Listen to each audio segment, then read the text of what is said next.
Version dédiée à ma beauté. La fleur de ma table. Brigitte François. Je t'aime.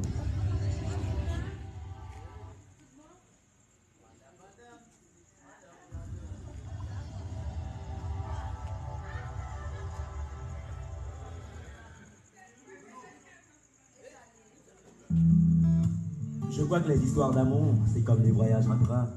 Et quand je vois tous ces voyageurs, parfois j'aimerais en être un. Pourquoi tu crois que tant de gens attendent sur le quai de la gare? Pourquoi tu crois qu'au flippe autant t'y arrives en tard? La traîne démarre souvent au moment où on s'y attend le moins. Et l'histoire d'amour t'emporte sous la lien puissant d'un témoin. La témoin, c'est tes potes qui disent au revoir sur le quai. Et toi aussi tu leur fais signe et t'imagines leurs commentaires. Certains pensent que tu te plantes et que t'as pas les pieds sur terre.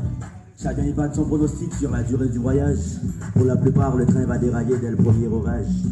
Le grand amour change forcément ton comportement. Dès le premier jour, faut bien choisir ton compartiment. Siège couloir, au bord de la ville, il faut trouver la bonne place. Tu choisis quoi, une longue story de première ou une seconde classe? Par les premiers kilomètres, tu l'adultes pour son visage. Tu calcules par derrière la fenêtre le défilé des paysages. Tu te sens vivant, tu te sens léger et tu ne vois pas passer l'heure. T'es tellement bien que t'as presque envie d'embrasser le contrôleur. Mais la magie ne dure qu'un temps et ton histoire bat d'elle. Toi tu dis que tu n'y es pour rien et que c'est sa faute à elle. Le ronronnement du train te saoule et chaque virage t'écoeure. Faut que tu te lèves, que tu marches, tu vas dégourdir le cœur. Et le train ralentit, c'est bien la fin de ton histoire. En plus t'es comme un con, tes potes sont restés à l'autre gare. Tu dis au revoir à celle que t'appelleras désormais ton ex. Dans son agenda sur ton nom, elle va passer un coup de tipex.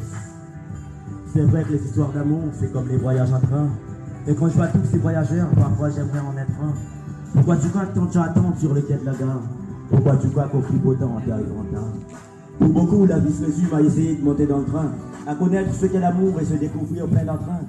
Pour beaucoup, l'objectif est d'arriver à la bonne heure, pour réussir son voyage et avoir accès au bonheur. Il est facile de prendre un train, encore faut-il prendre le bon. Moi, je suis monté dans des bois rares, mais c'était pas le bon wagon. Car les trains sont capricieux et certains sont inaccessibles.